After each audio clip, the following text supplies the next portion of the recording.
Assalamualaikum warahmatullahi wabarakatuh. Perkenalkan, nama saya Fajar Muharidi Syam dengan NIM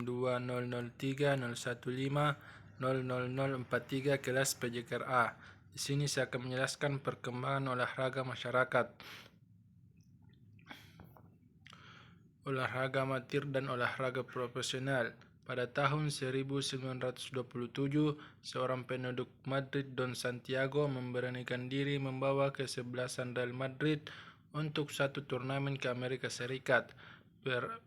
Perlawanan itu menghasilkan cukup banyak pendapatan. Karena itu, para pemain Real Madrid memutuskan serentak menandatangani kontrak sebagai pemain bayaran.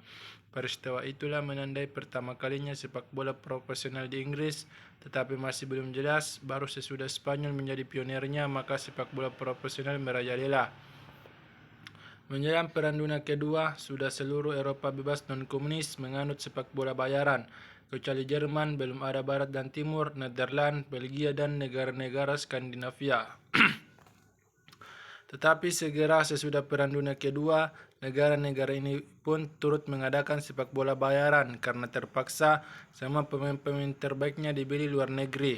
Dari uraian terlintas nyatalah bahwa sepak bola profesional berlaku di negara-negara bebas non-komunis. Ilustrasi singkat tersebut menggambarkan kasus dalam olahraga profesional.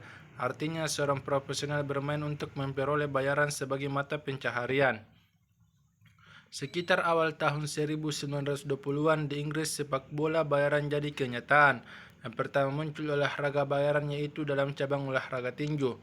Mula-mula bayarannya tidak begitu berarti, tapi lambat laun petinju-petinju terbaik kelas barat jadi orang kaya.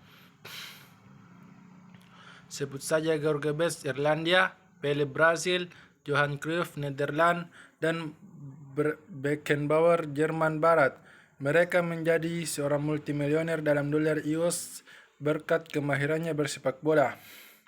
Muhammad Ali masih melebihi kekayaan mereka berkat kebolehannya bertinju. Sesudah sepak bola dan tinju, maka di tahun 1930-an timbul profesionalisme dalam dunia balap sepeda. Eropa Barat waktu itu mengalami popularitas dari apa yang disebut Namdakse, balap sepeda dalam velodrome selama 6 hari 6 malam. Tiap hari, terlebih waktu malam, ruang balap penuh dengan penonton. Di Indonesia, profesionalisme dibenarkan karena dapat memperluas lapangan kerja. Organisme profesional dalam olahraga mempunyai aturan sendiri dan tidak sama dengan organisasi olahraga biasa pada umumnya. Administrasi olahraga profesional diatur sebagai administrasi niaga yang dipimpin oleh seorang manajer. Roda administrasi dijalankan oleh sejumlah pegawai yang juga digaji dan tidak dilakukan oleh orang-orang yang secara sukarela menjadi pengurus seperti dalam olahraga biasa, yakni mereka menjadi anggota organisasi olahraga amatir. Profesional di Indonesia belum berkembang seperti di negara lain, khususnya negara-negara liberal. Di negara-negara sosialis tidak kenal profesionalisme. Segala kehidupan di sana diatur dan menjadi tanggung jawab negara. Demikian halnya dengan olahragawan. Kehidupan mereka dijamin oleh pemerintah dan memperoleh gaji seperti pegawai negeri. Mereka tidak memperoleh bayaran karena prestasinya sebagai warga negara. Mereka bekerja untuk negara dengan melatih diri dan bertanding sebagai tugasnya. Bagi mereka ini diberikan status amatir negara. Jadi bukan profesional, meskipun segala kebutuhannya disediakan pemerintah termasuk fasilitas latihannya. Tapi bukan pula amatir yang berolahraga demi kesenangan belaka. Olahraga prestasi dan olahraga kesehatan. Olahraga prestasi. Prestasi olahraga di dunia semakin menunjukkan kemajuan semakin dramatis di tahun-tahun belakangan ini. Hasil evaluasi dan yang mampu menghasilkan prestasi intensif hanyalah atlet-atlet yang memiliki fisik yang prima, menguasai teknik yang sempurna, memiliki karakteristik fisiologis dan moral yang diperlukan oleh cabang olahraga yang ditekuninya, cocok untuk cabang olahraga yang dilakukannya, dan sudah berpengalaman berlatih dan bertanding bertahun-tahun. Olahraga kesehatan.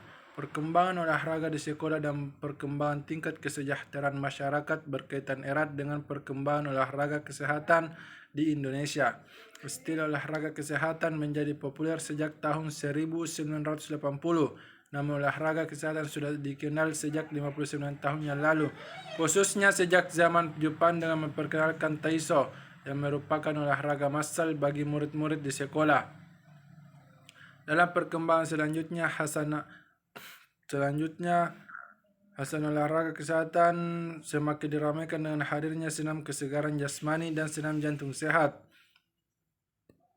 Yang menjadi pertanyaan ialah apakah penyusunan senam kesegaran jasmani SKJ dimaksudkan untuk pengganti senam pagi Indonesia SPI atau sebagai alternatif.